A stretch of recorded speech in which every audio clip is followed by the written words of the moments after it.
Welcome to EdMed Talks. I'm Dr. Adam DeVico, an educator, And I'm Dr. Jacqueline DeVico, a pediatrician. and we're your husband and wife duo for all things parenting. And we are so excited today because we Yes. have a special guest with Yes, us. we do. And I'd like to introduce her, my longtime friend, Hilary Statum. So, Hilary, how are you? I am very excited. I was telling them that I was just getting over a time delay. What do you call that? Oh, jet lag. Jet lag. Jet lag. Yes, I That's how am. you know you're jet lagged when you don't know the word jet lag. Yeah, I couldn't think of the word jet lag. Yeah, we are about 5 hours behind in our time, so I'm getting over that. But we feel good. We slept in. We went to Hawaii this last week, which is a perk of homeschooling. So that's Yes, what we're yes. talking about today. And a wonderful trip with the family. Yeah. So we Yeah. are very grateful for you to join us after your jet lag or during your jet lag recovery. Hilary, do you want to just kind of give a quick hello to those who don't know you, a little bit about yourself? Yes, so my name is Hilary Statum. I live in just about an hour south of Nashville, Tennessee. And I am kind of a funny combination because I work in a hybrid school. I actually coach in a public middle school um, with the eighth grade ELA team. And at the hybrid school, I teach pre-K. So I go from one end of the spectrum to the other end.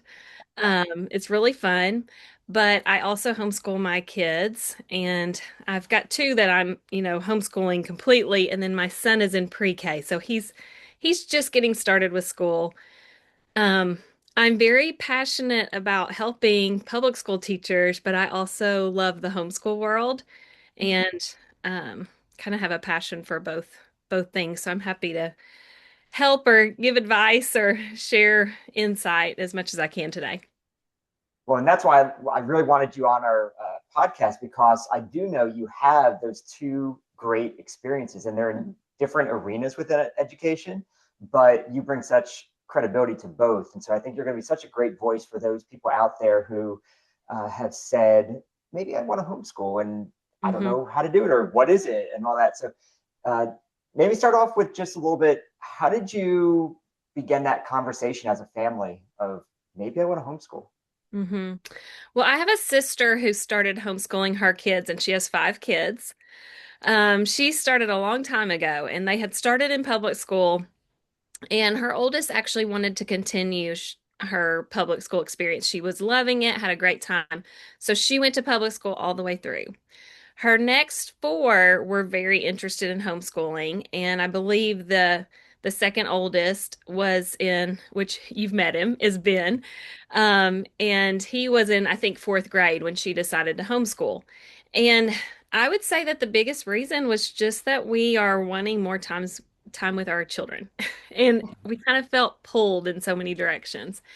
And so I watched my sister do it for a long time.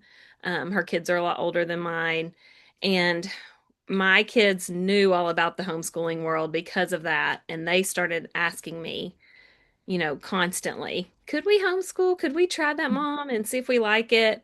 And I had both of my girls in kindergarten in my kindergarten classroom. I was fortunate to be at a district that they allowed me to make that decision.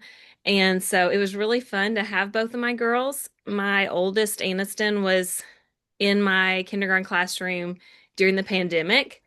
And so I think it was March when schools closed down. So we came home and it was almost like a trial homeschool period for us. You And got practice. yeah, so every night when she was in bed, I would set up, this is my drawer system that I like to share about, but I would set up these 10 drawers, those rainbow carts Mm-hmm. that everybody has. I Yep. would set up 10 tasks that I wanted her to do the next day. And it might be, matching alphabet letters would be one of the drawers. Or the next drawer might be something fun with Play-Doh. But there would also be writing practice and math practice. And my other daughter, who was almost four, she wanted me to make drawers for her. So every night I would set up the two sets of drawers, and we loved it. We just had so much fun doing that every night. And so I think they also got a taste of it during that time, and that's why they were begging me to homeschool them. That's how we got started.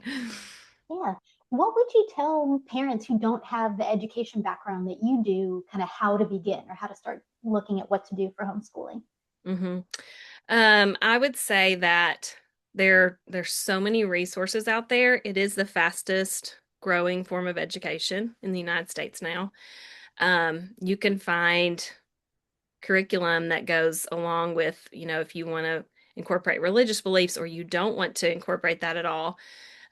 You can find the curriculum that works for your family. There's so many different resources available. I actually attend a homeschool conference, which is fun for me because usually I'm presenting when I go to a Yeah. conference. Yeah, I yeah. think it's the only conference all year that I don't present at, and I just go and visit all of the booths and kind of meet different people and get to look at the curriculum firsthand. So that really helps me pick out what we do. Um, I use one online program, which is for their math. And so they complete that every day. They have to complete their math. And that took a huge weight off of me because thinking of doing sixth grade and fourth grade math along with all the other things I do Yeah. was overwhelming. And so the rest of our things, we only do that one thing online, but a lot of parents do all of it online or none of it, whatever works best for them. What's been the most successful, or I guess, what's been the learning curve? I'm sure not everything was perfect at first. So what types of things did you have to pivot or adjust or just figure out? hmm I would say that your kids they get used to being comfortable at home. And so if every day you were like, okay, it's time to get up and study American history or you kind of have to set that expectation up of this is what you do in the mornings. You're going to get up, you're going to get dressed. You're not going to sit in your pajamas all day. I do not let my girls watch TV before we start school. So I just feel like if I started that, if they come out and watch TV, it's hard to get them to stop. Yeah. So there's certain little things like that you have to go over with your kids. I know I have a sister who's a doctor. She's a surgeon and she's homeschooling her kids. She's a part-time surgeon. And so she has someone who comes over to help them get through their studies a lot of the time. So I know that's a question of a lot of parents who are working. But yeah, you have to find out what works for your family. I follow homeschool families on Instagram, and some of them, one family that I follow, I think the parents work from 6 a.m. to 10 a.m. online Okay. somehow, and then they both homeschool their kids. But the first thing they do at 10 a.m. is go outside with their kids, and they do something outside. Then Yeah. they both homeschool the kids for the next 4 hours or so. So. What would you say? What's the time commitment? That actually surprised me when you mentioned a surgeon is homeschooling her children because I know how demanding that can be. hmm hmm really anybody can homeschool. So if you're working full time and you want to homeschool, you could. It's not you might just be doing it at different times of the day. You might have some like a grandma or somebody who's sitting and doing a couple hours so that you can do a couple hours in the evening with your kids. So I do know a lot, at least part-time or full-time family, people who work full-time who are homeschooling. But of course, it's easier if you don't work at all and you're staying at home. But I'm very busy, so I have to work around my schedule. So, for instance, we went to Hawaii last week. So we're catching up today. We're going to catch up after I get off work the next couple of days. Um, I would say that the average family can finish in about 4 hours a day. So you're not looking at a 7 or 8 hour sitting down with your kids every single day. And a lot of that might be online work. So the older your kids get, the less of a hands-on thing it is with you. They're doing a lot of independent work, the older they get. So I know someone listening or watching right now is going to ask, okay, 4 hours a day. What are they doing the rest of the day? And so, because I'm picturing our own kids, I know our two sons would probably be looking at iPads if they had their If they had the choice. choice, If they yes. had their choice. We homeschooled and they had their choice. Yeah. So I know you can set up things like I'll tell my daughter you have to rollerblade or get on your bike or do something outside for 30 minutes today.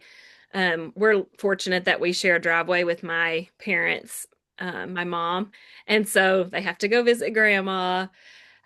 We do art, things like that. We do attend, and I teach at a hybrid school, which I mentioned.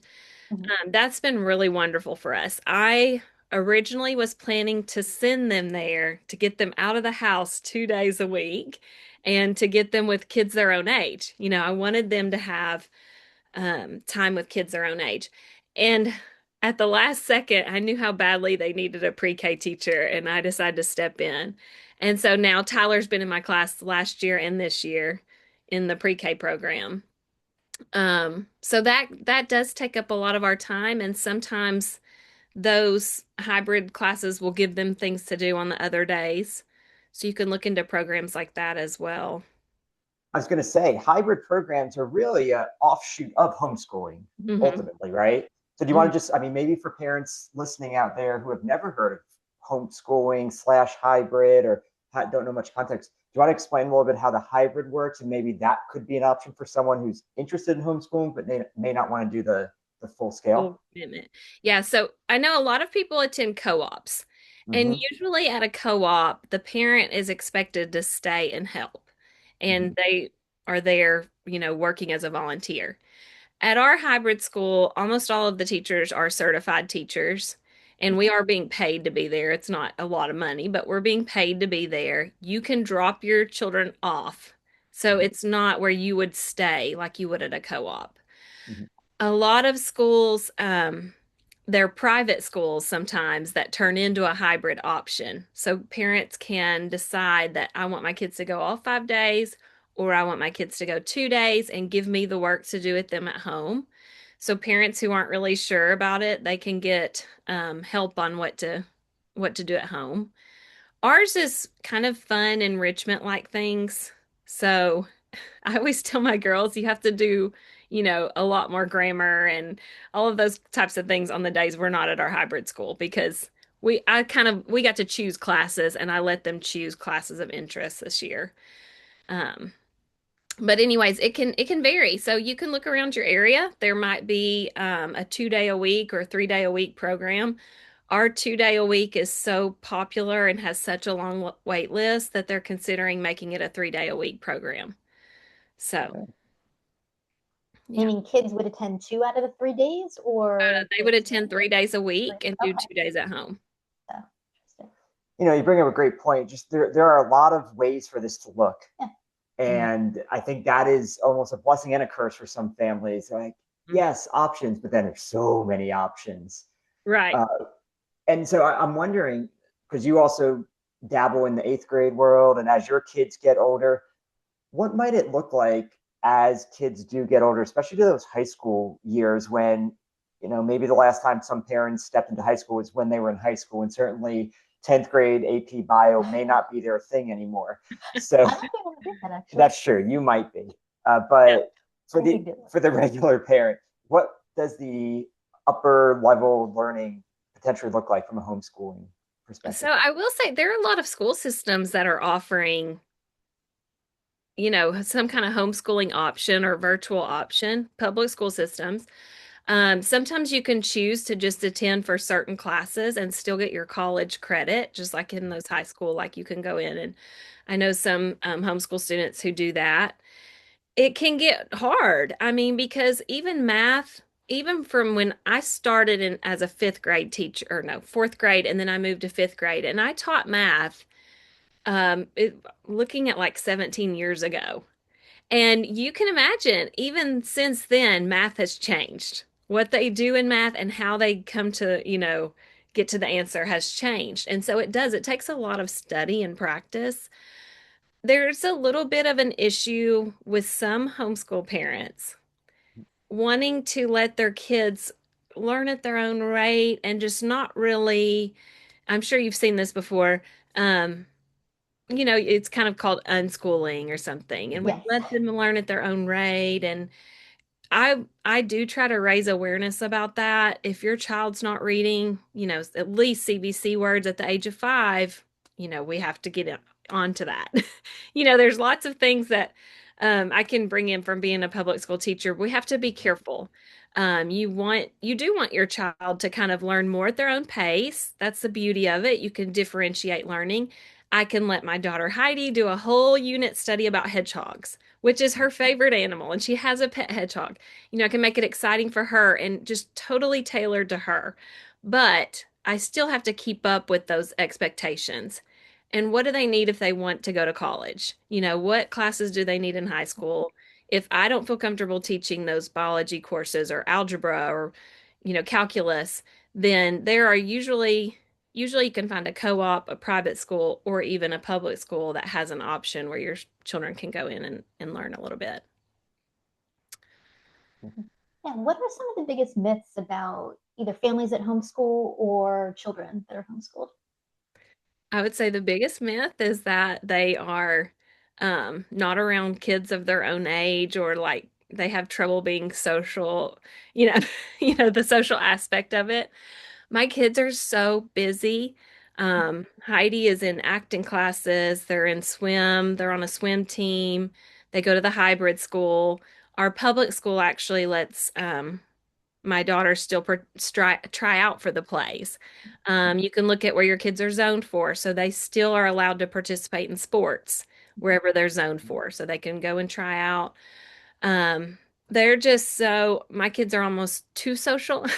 You know, I'm always like, you I don't have to wonder where talk they to get that every, from, Hillary. yeah.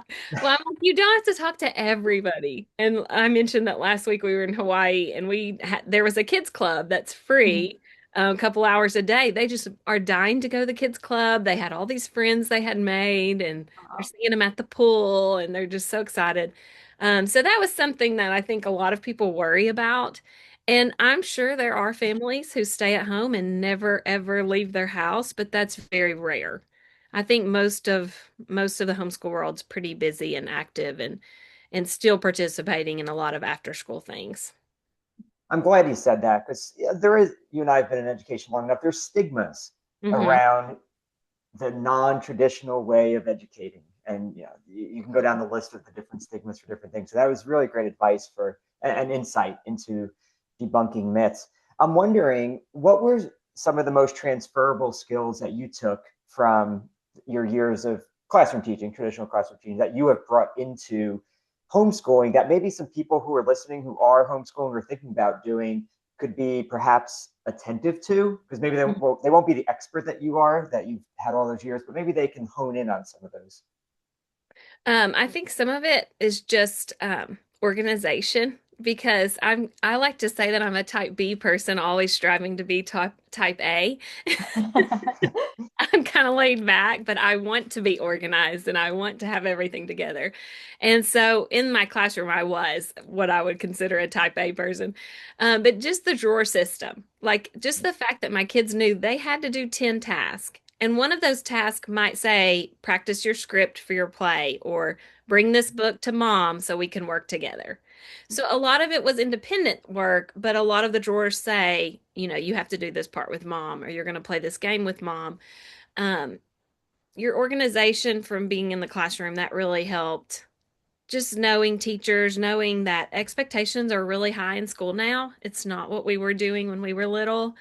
Um, I always say, I don't know if you feel this way, Adam, but it's like 2 years ahead of what we were doing.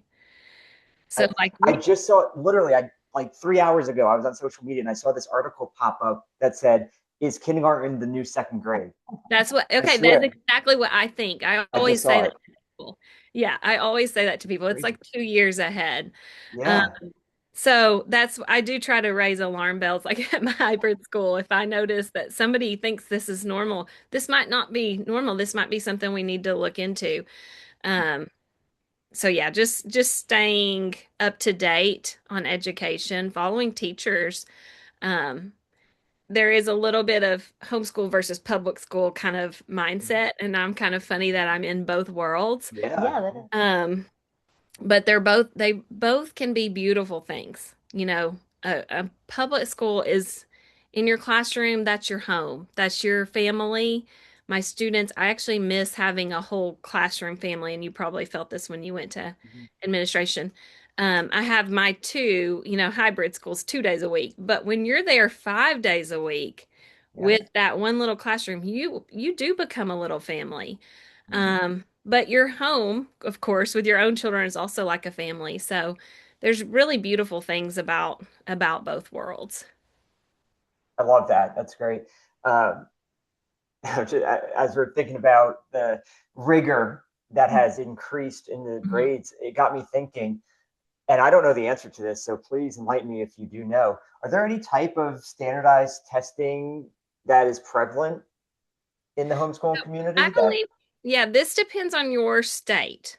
okay, I actually use ESGI yeah, with my preschool kids, my pre-K kids in the hybrid school. yeah, shout out ESGI. Yes, Yeah. shout out to ESGI. I actually use that with the hybrid school. But I do know there are a lot of homeschool parents who opt in to the end of the year testing.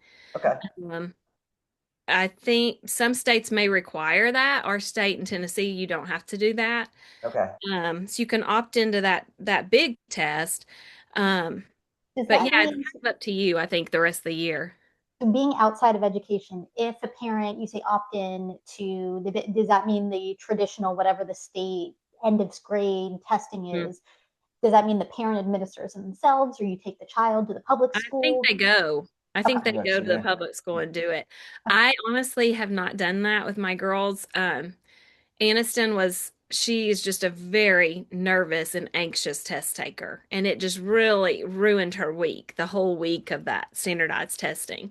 And so we just do the smaller assessments that are part of our curriculum. But, it's up to you. And I know my sister used to take her son, Ben, in for standardized testing. Actually, the teachers were asking, "Can you please bring Ben back for the?"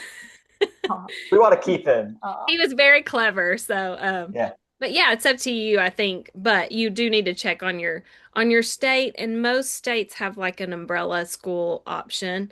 Mhm. Somebody that kind of will let you know how do you put in your attendance and how do you put in your grades and all of those types of things.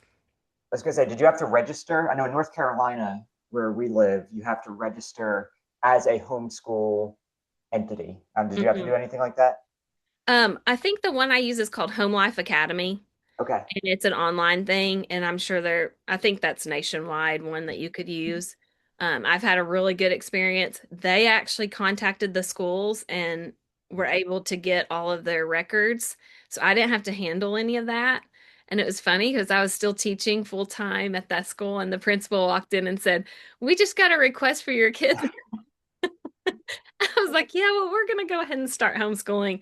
I mentioned that we started in April and it was just kind of in the middle of the year, but we had a few things happen and just wanted to really have some extra time together that year. And that's what ultimately started us. do you think there's any, as someone who's been in the public school as well as homeschool, do you think there's any type of child that wouldn't do as well in a homeschool environment and would be better served in public school, or vice versa, type of child that would be much better served in a homeschool environment? Hmm. Um, I think it really depends on how much time the parents can commit to it and if you're going to keep your kids involved. Obviously, my oldest daughter, I've noticed because she's in the middle school years, she is craving time with friends. She wants time with friends. And if I was only keeping her at home and we weren't doing hybrid school, she wasn't on a swim team, not attending church, all those types of things that we do that she sees kids her age, I think that would be a problem. So you definitely want to make sure they're still involved. If the parent had their child online all day or for 4 or 5 hours every day, I think that could be an issue. A lot of kids that would just be hard to be online that many hours a day. And so I think that could be a problem.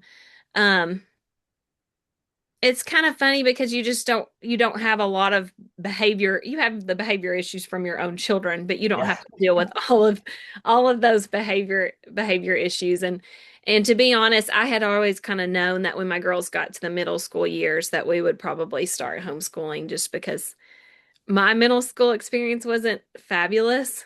And I started seeing what was on with social media and things like that. And we just decided, let's have a little more control over this. So Parenting ain't easy. No. no, it's not. It was? Honestly, I'm not sure. Talking with people about, because our oldest son's in middle school and our youngest will be in middle school next year. And I don't think anybody loves the middle school year. It's a tough It's one. hard. And I always say that to those middle school teachers that I coach. I always say, the first thing I notice about you is how much you love teaching and you love this age. And that's huge. We need teachers here that love that age group, that Yeah. teaching. Yeah, those middle school years are tough. I've heard they're the hardest to teach. I taught middle school, and you gotta be a little bit crazy.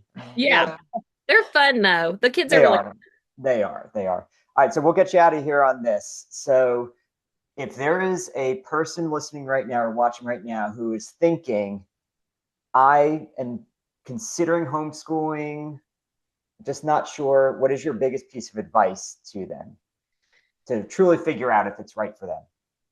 I have to tell you that, like, overall, before I leave, that homeschooling has been a huge blessing for our family. I don't see myself going back. I've just had so much more time with my kids. It's flexible. We've been able to travel whenever we wanted to. So just I wanted to go to Hawaii when it wasn't crazy over Thanksgiving break, so we went the week before that. Being able to travel has been fun. Being able to pick their curriculum has been so exciting and fun, and I can pick things of really high interest for them. Um, I'm trying to think if there are any other like really big benefits. Those are the biggest things. We just have more time together where we were so rushed before. We rushed in the mornings. I was kind of crazy mom, like, get in the car, hurry, hurry, you're gonna make me late for work all the time. We're not in a big hurry anymore, really, as near as much. Yeah. We don't have to rush places. Um, so I would say, like, if your heart is being pulled that way, and that's kind of like my heart when I had my girls in kindergarten, I had kind of wanted to be a stay-at-home mom, but I never was. And so I got to do both things that year. I've got to see my girls make those connections and friends. Um, and so if you feel like your heart is kind of being pulled that way, maybe you can start slow and do like a hybrid option. I never tell people that we are for sure homeschooling forever, although we've loved it.